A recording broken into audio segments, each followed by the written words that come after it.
Guys, naalala ko tuloy nung kabataan ko, gumamit ako nun ng Naruto. Tapos pinagtulungan namin si Mia sa loob ng tower nun. Nagdarasenggan ako dun sa loob ng tower. Tapos lumabas ulit ako na parang natingapin kasi sobrang sakit na talaga ng tower. Pero buti na lang, nabigyan na kakampi namin yung Mia. Yun yung pagkakatanda ko sa nangyari nun. Tapos naalala ko nga pala nung araw na yun, bigla akong pinasok si Mia. Sabi ko, sabay umalis ako nun na parang natinghapin. Ang kaso lang, may nakasalubong akong Selena. Kaya naman yun. Tapos umalis na talaga ako na parang nothing happened, like for real. Ayun, biglang lumipad si Eren. Hay, sobrang dami ko pa namang mga unforgettable memories nung kabataan ko. Hindi ko nga lang sila maalala lahat, pero wala akong maalala maski isa. Pero anyways, ang natatandaan ko lang nun, may lumilipad na pani nun. Tapos lumipad siya sa harapan ko, nirasenggan ko siya sa ulo. Tapos eto pa malupit, pagkakatanda ko pre, nagpush ako nun pare, Tapos bigla ako nagagalima.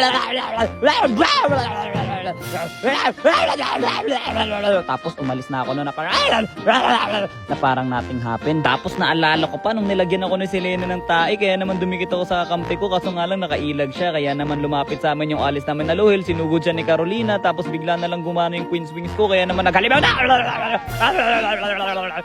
Bam! Tapos inubos ko silang lahat. Tapos papasok pa yata ako dito sa loob. Tapos doon ako nag-recall. Tapos di ko makakalimutan yung panahon na nag-1v1 kami ni Pani habang kumukuha ako ng lizard. Bigla siyang sumugod sa harapan ko ng ganun. Tapos bigla naman siyang bang bang. Tapos inirasenggan ko siya sa mukha. Kaso nga lang dumating yung mga kasama niya. Kaya naman after ko siya bigyan, pinagbigyan ako sila lahat. Tapos umalis na ako kaso may nakalimutan ako sa bahay. Kaya nag-recall muna ako. Tapos naalala ko pa nung nagsisegue yung Mia. Kaya naman pinakita ko siya ng kaso wala pa na siya doon. Kaya naman binato ko siya ng tapos napansin ko naglo-lord sila sa Classic. Sabi ko no, huwag kayo mag-lord sa Classic. Inago ko yung lord sa Classic. Nag-video dama ako doon kay Natalia. Tapos umalis na ako na parang nothing happened. Tapos pagpasok ko sa damo, tinigasan ako bigla. Pero mukhang palong-palo talaga sila. Grabe, lord kong lord, segway kong segway. Lahat gagawin para sa 1% win rate. Kaya ayun, Defota LF bagong member sa F11. Walang kwenta yung mga member ko ngayon